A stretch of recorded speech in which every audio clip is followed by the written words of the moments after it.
Hello and welcome to another episode of Boat in the Bongerd.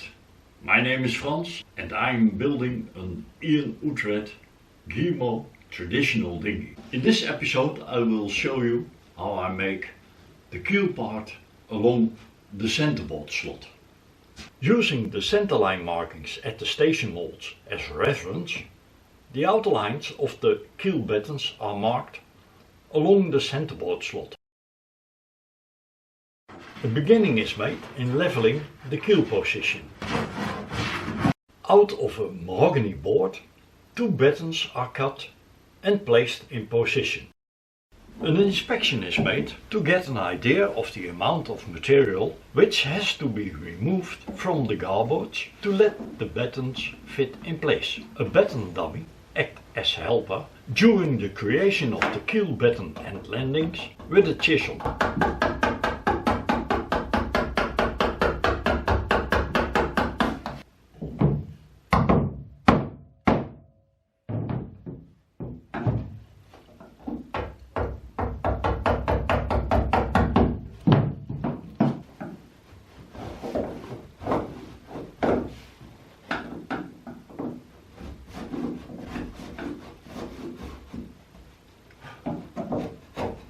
Having created the 4 landings,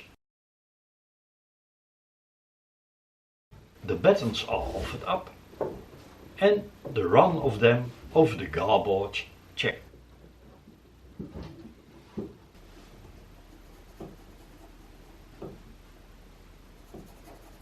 High spots are planed down and level in connection with the opposite side of the centerboard slot. In every keel batten 4 plug holes are drilled, and in each of the plug holes a smaller hole is drilled to put the screws in. 8 plugs are made out of a mahogany board.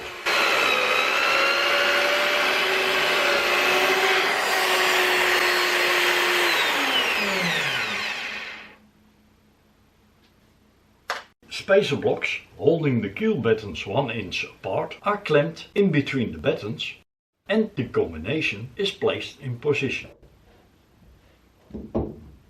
Using a small hand drill, the screw hole locations are copied onto the garboards.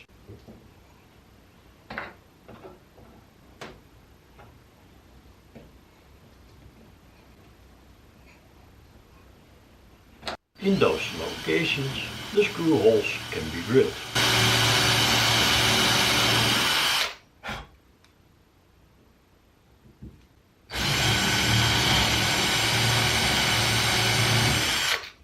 Battens, spacer blocks and screws are placed back at their former location and fastened for a dry fit.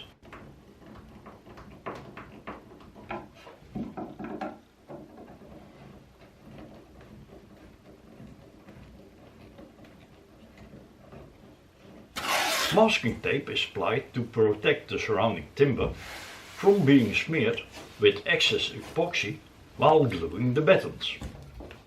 Also, the inside faces of the centerboard slot are masked. Clear epoxy is applied to all faces to be glued.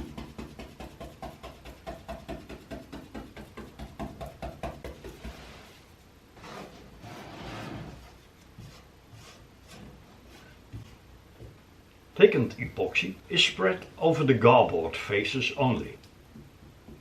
The keel battens are put in position and fastened using the bronze screws.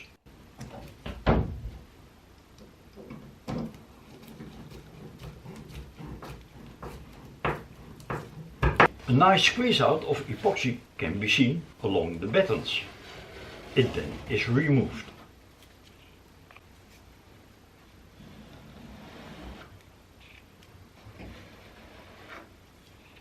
Before the epoxy cures, the spacer blocks are placed between the battens again.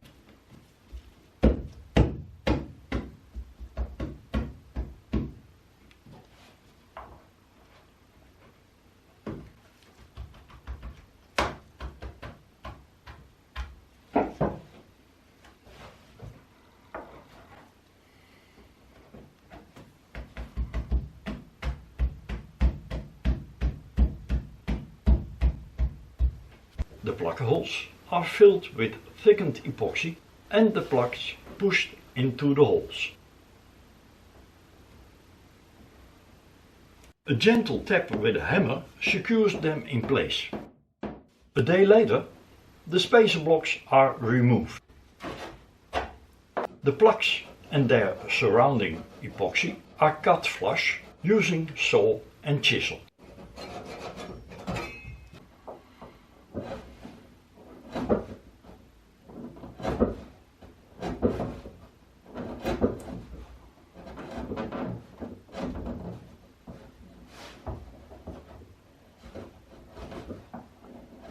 Leftover masking tape is removed.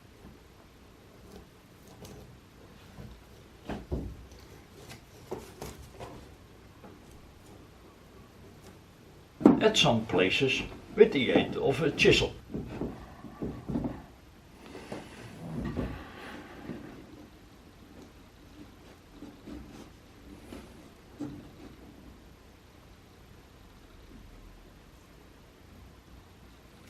The spaces between the keel battens and the keel, or skeg, are made wider using a router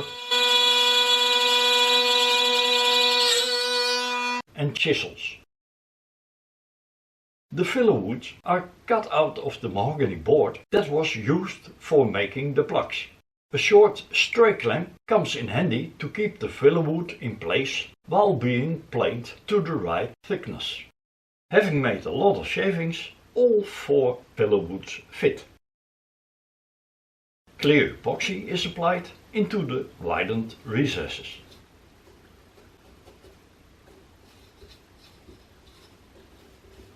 Also, the filler block faces to be glued receive a layer of clear epoxy. On the clear epoxy, applied in the recesses, thickened epoxy is applied.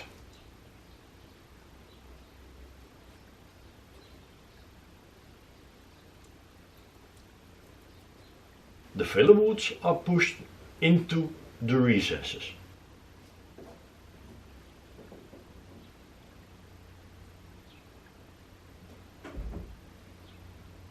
The squeezed out epoxy is collected with a brush. Time to let the epoxy cure for 1 night. Next day, planing the filler woods and keel battens is done using different types of planes.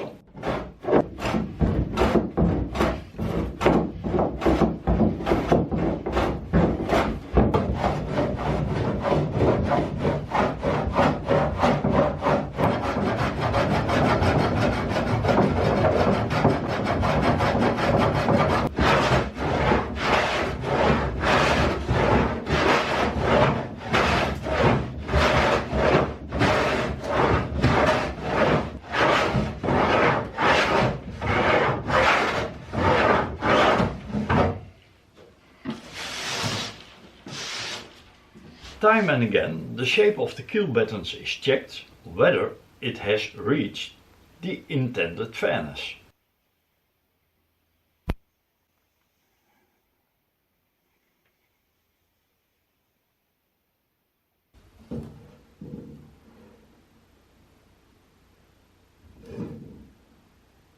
Detected high spots are planed flush.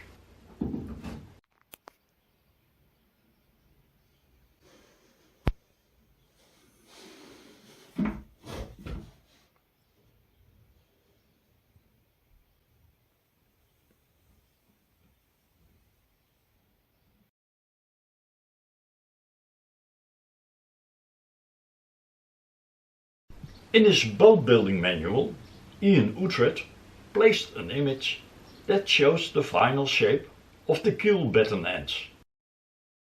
That shape is copied onto the battens. Then the batten ends are chiseled and filed to give them the right shape.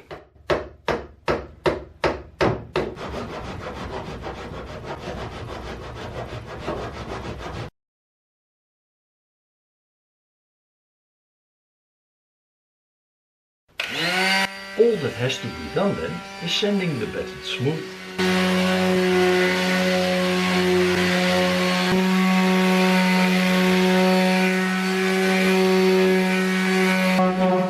Give the sharp edges their rounded shape.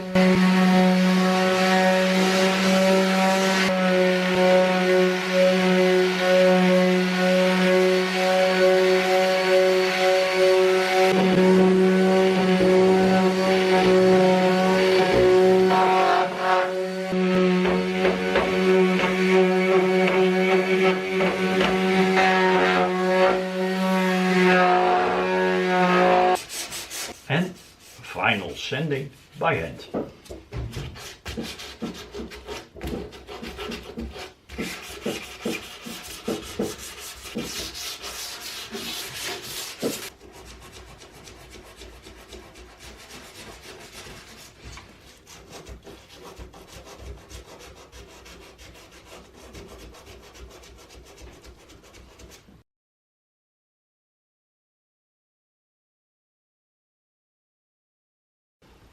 That's it for this episode. Hope you like it. Thank you for watching and see you next time.